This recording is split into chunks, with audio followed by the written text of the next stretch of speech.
Good day, esteemed viewers.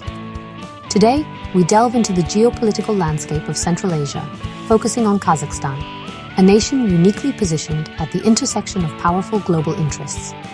Our research, titled Between Sovereignty and Soft Power, explores how Kazakhstan's border agreements with Russia and China not only defined its territorial integrity, but also shaped its diplomatic strategy and economic trajectory in the post-Soviet space.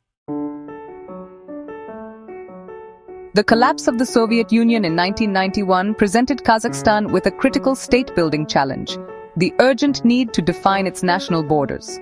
These were not simply administrative lines, but geopolitical boundaries that would determine the nation's sovereignty and security posture.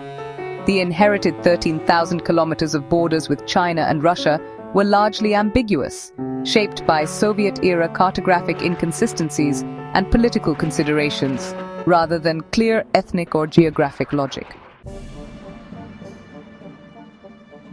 The border negotiations reflected a sophisticated mix of international law, bilateral diplomacy, and historical research. Kazakhstan's talks with China began in 1994 and reached resolution in 2002, settling sensitive disputes around regions like the Ili River Valley and Altai Mountains, once contested by empires. In parallel, the border with Russia, the world's longest continuous land boundary, was legally formalized in 2005, and its demarcation completed in 2013. These agreements were more than technical exercises. They were foundational acts of sovereignty. By applying the international legal principle of uti possidetis juris, Kazakhstan preserved the administrative borders inherited from the Soviet Union, transforming them into legally binding international frontiers. This laid the groundwork for stable foreign relations and fortified Kazakhstan's regional identity as an independent, law-abiding state. One of the most distinctive elements of Kazakhstan's post-independence strategy has been its commitment to a multi-vector foreign policy. This approach is grounded in pragmatism and seeks to balance relations with major powers, Russia, China, the West, without surrendering economic or political sovereignty. The finalized borders allowed Kazakhstan to confidently pursue this strategy, ensuring peaceful coexistence with its powerful neighbors. China's role in this equation is especially complex. Through the Belt and Road Initiative, or BRI, Kazakhstan has positioned itself as a key logistical hub connecting Asia and Europe.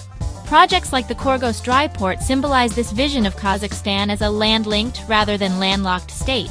However, as scholars like Bhutia and Stronsky point out, this economic collaboration also raises questions about over-dependence on Chinese capital and technology, particularly in areas like surveillance infrastructure.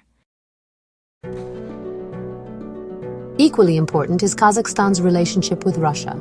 Close military and economic ties persist through the Eurasian Economic Union and the Collective Security Treaty Organization. While these frameworks offer stability and security cooperation, they also highlight the delicate balance Kazakhstan must maintain. As regional power dynamics shift, especially after Russia's actions in Ukraine, Kazakhstan's sovereignty continues to rely on strategic agility as much as legal agreements. Clear, stable borders have proven economically transformative.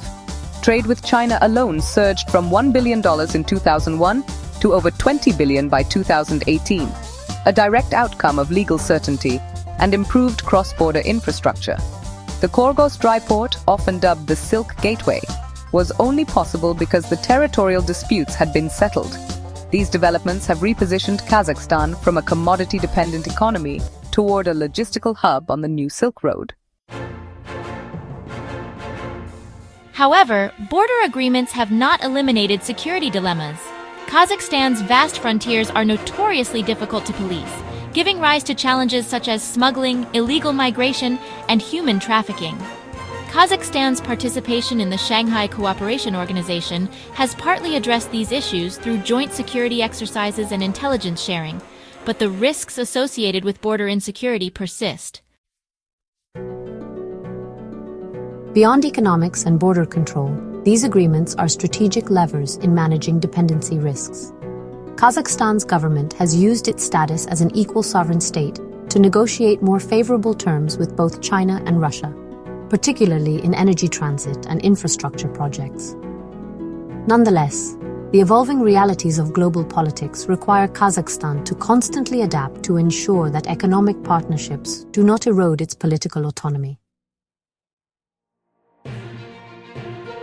In conclusion, Kazakhstan's border agreements with China and Russia stand as vital achievements in its post-Soviet statecraft. They illustrate how legal diplomacy can serve as both a shield against external pressures and a foundation for strategic growth. Yet these agreements also reveal the limitations of static treaties in a world of shifting power dynamics.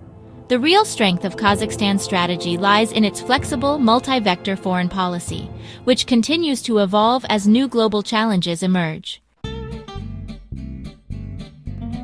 We hope this presentation offered valuable insights into how Kazakhstan navigates its complex geopolitical environment. The balance between sovereignty, economic opportunity, and soft power remains the cornerstone of Kazakhstan's future as a stable, independent actor on the international stage. Thank you for your attention.